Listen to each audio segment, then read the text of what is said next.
क्या कह रहा है? A tank contains two immiscible liquids of density 6 rho and 2 row.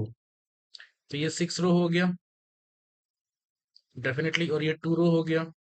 The higher density liquid is filled up to a height of L/2 from the bottom। ये तो बोलने की भी जरूरत नहीं थी, खैर।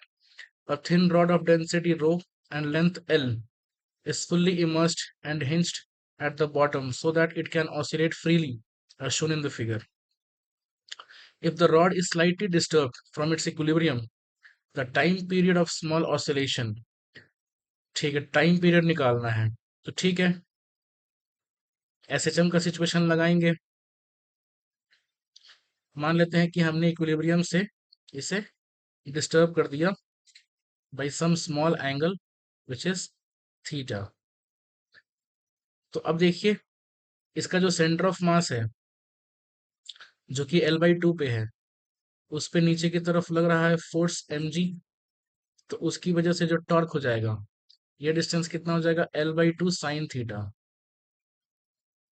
तो torque due to mg is mg into L/2 sine theta. अब इसमें जो दो लिक्विड्स हैं वो बुoyancy फोर्सेस लगाएंगे। नीचे वाला 6 रो वाला जो है वो कहाँ लगाएगा? नीचे वाले पार्ट के सेंटर ऑफ मास पे, L/4 डिस्टेंस पे। मतलब ये वाला जो लेंथ है, ये हो जाएगा L/4 साइन थीटा। और इस पे जो buoyancy लगेगा वो ऊपर की तरफ लगेगा, Fp1। तो torque due to mg is this and torque due to Fb1 is this.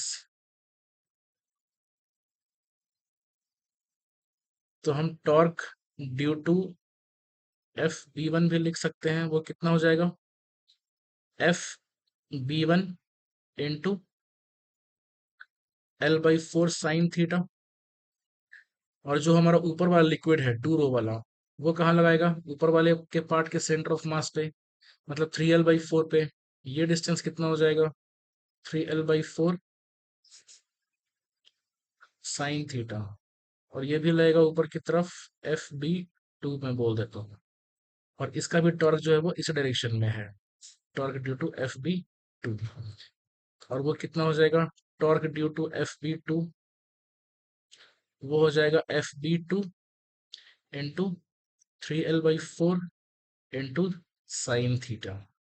ठीक है, तो नेट टॉर्क निकालेंगे टुवर्ड्स इक्विलिब्रियम।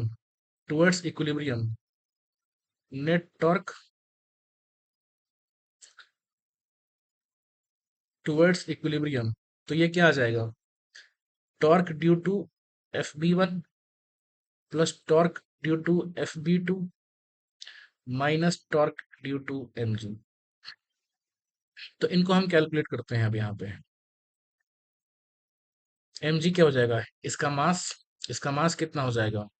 डेंसिटी इंटू इसका क्रॉस सेक्शन एरिया, हम ए ले लेते हैं। Cross section area A into length, ये आ गया मास इंटू जी। और टॉर्क आ जाएगा L/2 साइन थीटा।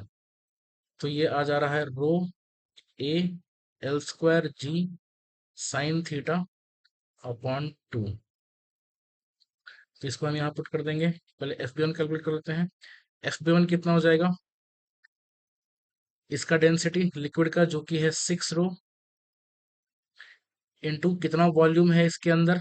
6 रो के अंदर हाफ वॉल्यूम है ना। मतलब कि AL/2 लिख सकते हैं, AL/2 into L/4 sign theta. तो ये कितना आ गया? 6/8 रो AL² साइन थीटा। ये कितना हो जाएगा? Fb2 जो है वो ऊपर वाले लिक्विड की वजह से है, इसका डेंसिटी 2 रो दे रखा है। तो ये आ जाएगा 2 रो, इसका भी हाफ वॉल्यूम ही है ऊपर, L/2 into 3L/4 sine theta. ये आ जाएगा, 2 से 2 कट जाएगा, 3/4 रो AL² साइन थीटा। तो इन सबको हम यहाँ पे लिख देते हैं। तो अगर हम इन सबको यहाँ पे लिख देंगे तो देखिए रो AL², जी भी आएगा सबके साथ, है ना। रो AL² जी साइन थीटा, ये तो हम लोग कॉमन ले सकते हैं।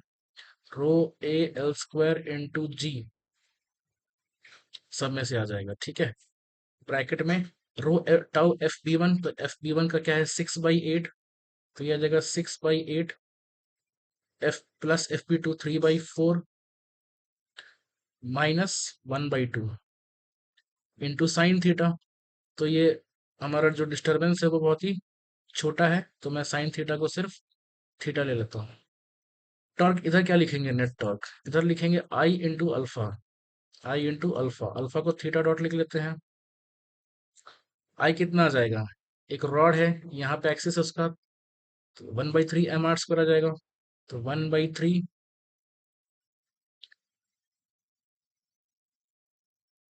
Into M into L square, तो एम कितना आ जाएगा, एम आ जाएगा rho into A into L, और फिर L square into theta double dot is equal to rho A L square into G. ये देखिए क्या आ जाएगा, ये भी 3/4 है, तो 2 times of 3/4 that is 3/2 minus 1/2 into theta. यहाँ से हमारा rho A L, rho A L cut जाएगा, तो सिर्फ एल बच जाएगा, और ये 3/2 माइनस 1/2 इज 2/2, तो ये 1 बच जाएगा। तो मुझे मिल रहा है theta double dot is equal to 3g upon L into theta.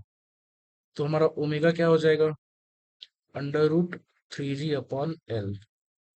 तो टाइम पीरियड लिख लेंगे हम 2 पाई/ओमेगा, 2 पाई √L/3g। क्वेश्चन में क्या पूछ रहा है, 2 पाई/n, है ना, 2 पाई/n।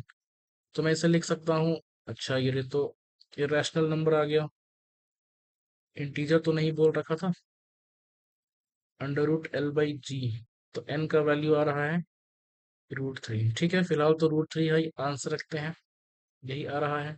Thank you so much.